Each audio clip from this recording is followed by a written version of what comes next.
बिस्मिल्लाहिर्रहमानिर्रहीम। अस्सलाम वालेकुम। मैं मुसरा खान, आप लोग देख रहे हैं महफिल खास प्रोग्राम J91 न्यूज़ में। आज हम बात करेंगे कि पाकिस्तान में सरकारी तौर पर कितनी छुट्टियां मनाई जाती हैं। क्या इन छुट्टियों के बायस पाकिस्तान की मुआशरत को कोई नुकसान पहुंचता है? तो आपके बता तो चलूँ कि पाकिस्तान में सरकारी तौर पर 16 छुट्टियाँ मनाई जाती हैं। इनमें सबसे पहले कश्मीर डे, जो कि 5 फरवरी को मनाया जाता है। इसके बाद 23 मार्च पाकिस्तान डे, यकम मई यौम मजदूर, 14 अगस्त यौम आज़ादी, 9 नवंबर इकबाल डे, इसके अलावा 25 अगस्त कायद डे मनाई जाती हैं।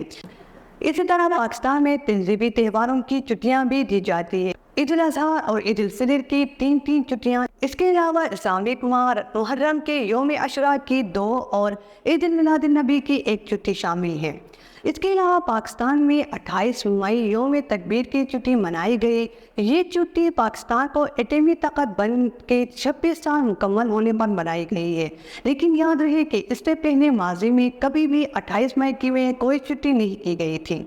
इस अचानक ऐलान में हर फर्द को ये सोचने पर मजबूर किया है कि पाकिस्तान में इतनी सारी सरकारी छुट्टी होने के बावजूद क्या ये इजाफी छुट्टी पाकिस्तान के कमज़ोर मुआशरत के लिए नुकसानदेह नहीं है। इस हवाले से सारिफ जुनशा ताहिर का कहना है कि इस छुट्टी की बिल्कुल भी ज़रूरत नहीं थी। यही वजह है कि मुल्क तरक्की नहीं कर रहा। एक और तारीफ इल्हाम रियाजी का कहना है कि ये तो नाइंसाफ़ी है। एटमी धमाके 30 मई को भी हुआ था। अब मुस्तकबिल में 28 से लेकर 30 मई तक की छुट्टियां होनी चाहिए। लोगों को एक से ज़्यादा छुट्टियों की ज़रूरत है।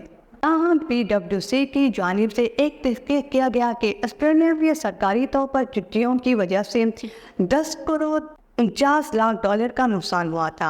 इसी तरह 2013 में मरकजी बैंक ऑफ मलेशिया की रिपोर्ट के मुताबिक गैर मुतवक्किल छुट्टी की वजह से 23 करोड़ का नुकसान हुआ था और इन लोगों ने तनबीह भी किया था कि इस तरह की गैर मुतवक्किल छुट्टी की वजह से मुल्क की मुआशरत को नुकसान पहुँच रहा है।